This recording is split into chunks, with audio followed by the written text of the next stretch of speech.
Hi there, knitters. Welcome to episode 45 of Knit Talk with a Tech Editor. I'm Megan of the Unapologetic Knitter, and I'm a tech editor. Today's video is going to be a bit of a breather. Our last couple of weeks have been pretty big deep dives into short row shaping, and while I am always happy to do deep dives with you, some weeks I just need a bit of a breather to talk about something a little bit less intense. So today's video is based on a write-in request we had from a knitter asking about crown shaping, and specifically how to avoid the puckers that you can get in the crown of a hat. And so today I'm going to just be sharing with you my favorite formulas or method for shaping the crown of a hat. This method is nothing extraordinary. It's probably something you've seen in a lot of different hat patterns, and in terms of the numbers, or rather the percentages that I use, because you know I love a good percentage, these are just things that I have tested over the years. You may find someone that has a slightly different opinion and they are no more wrong or more right, but I want to share with you my tried and true method for finding the best numbers for shaping the crown of a hat. So first of all, let's talk about what causes the puckering in the crown of a hat. It's kind of twofold. The first is if you're trying to decrease too many stitches too quickly. If you've ever knit a top-down circular yoke style sweater where you have the increases worked really closely together, sometimes you'll see a rippling in the fabric of your sweater. The exact same thing is happening in the crown of a hat. We're trying to increase or decrease, if you're working bottom up, too many stitches too quickly. The other thing that can also contribute to the puckering is trying to decrease any number of stitches over too short a vertical distance.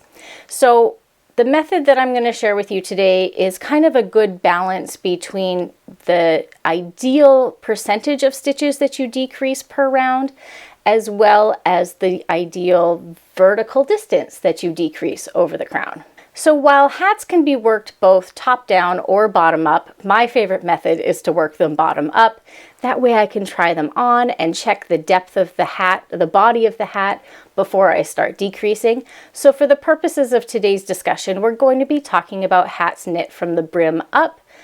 If you are working a hat top down and want to employ this percentage method, all you're going to do is start at the center top and increase outwards at the same rate rather than decreasing down, obviously. Okay, so with that out of the way, let's talk about my favorite percentages. So when you're working a crown of a hat, I like to use what I think of as the spiral method. I don't know if that's actually the name of it. It probably is. I probably should have looked it up before I even started this video, but I feel that confident about the numbers that I use that I didn't bother. Basically, what you get is a really beautiful spiral in the crown of a hat without any stitches that are puckering. So the simple math that I use on this is the 10 to 12.5% method every other round. So what do I mean by that? Let's say you've got a hat that is 80 stitches around, which is a pretty common number of stitches for a hat if you're knitting it at worsted weight. 10% of 80 is 8. So you can start your first decrease round using multiples of 8 stitches. So you'll knit 6, knit 2 together all the way to the end of the round. What that means is because we're working in intervals of 8, and you can work that 10 times into 80 stitches, you're going to decrease by 10 stitches on each decrease round. Now, I also said you're going to work that every other round, which means that on the round immediately following your decrease, you're going to have a knit even round, just meaning you're not going to decrease any stitches. You would continue in pattern. On the next decrease round, which would be round 3, you're going to decrease your interval of shaping by 1 stitch. So when we started round 1, we worked at an interval of 8 stitches, K6, K2 tog. Now we're going to decrease down to 7 stitches. So we're going to work K5, K2 tog, all the way to the end of the round. because we are now decreasing in 7 stitches, which divides into 70, the remainder from the previous round 10 times, we're still going to decrease 10 stitches. So now we're down to 60 stitches at the end of the round. Round 4 is going to be a knit even round. Round 5, our next decrease round, we're going to decrease the interval one more time. We're going to work at an interval of 6 stitches. So we're going to work K4, K2 tog. And so we're just going to keep decreasing by 1 stitch on each decrease round in our interval of shaping every other round. We're going to continue this all the way from the start of the crown until we get down to our final stitches. Now, in the case of this example, we're going to end with 10 stitches. Every designer's threshold for the number of stitches they stop at the top of the crown is going to be a little bit different. Many designers, any number of designers, I'm not exactly sure how to say it, would have you stop at 10 stitches, break your yarn, and pull your yarn through those 10 stitches to cinch the top of your hat closed.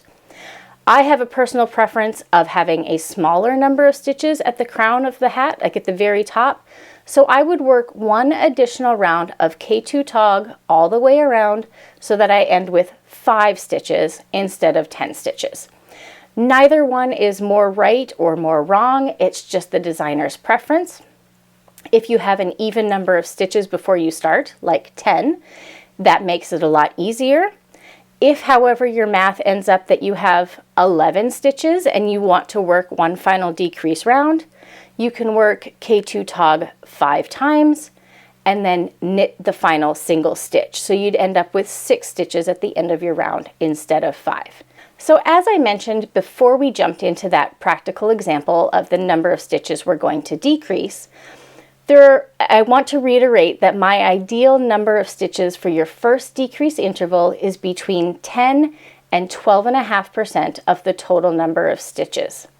The other thing that's really important to note there is that 10 to 12.5% needs to be an interval or a number that is evenly divisible into your total number of stitches. So going back to that example, I said we're going to use 10% of 80 stitches that we have on our needle. 8 is evenly divisible into 80. But what if you have 81 stitches on your needle? 8 is very close to 10% of 81, but it's not evenly divisible. So you have a couple of options there. You can work 1 round that is almost even, simply decreasing out 1 stitch by working a K2 tog either at the start or end of your round so that you're down to 80 stitches, and then you can follow the example we just went through, starting by decreasing in 8 stitch intervals, or you can find another number that is evenly divisible into your stitch count. It just so happens that 9 is evenly divisible into 81 9 times. If we divide 9 into 81 to find out the percentage, it's 11.1%. So it still falls within our desired range of 10 to 12.5%. Not all numbers are going to be quite that pretty. Let's take 97, for example. This is off the cuff here. I am pretty sure no numbers are divisible into 97 other than 1 and 97. So you could, in that instance, or rather I should say, I would recommend in that instance, you work a decrease to get down to 96, and then you can figure out what percentage you need to work your intervals of shaping when you have 96 stitches on the needle instead of 97. You just want to try to avoid having a situation where you have an extra stitch outside of your standard interval of decreases. It probably wouldn't be the end of the world if you had, let's say you were decreasing again in 8s and you were working K6, K2 tog all the way around to the end, and you ended with 1 stitch after your K2 tog. I suppose it wouldn't be the end of the world, but I always like to find a really simple number that I can work with so that decreasing that interval of stitches every other round is nice and simple. One other thing to talk about is just harping a little bit on that concept of the 10 to 12.5% ratio for the number of stitches that you want to start your interval of shaping with.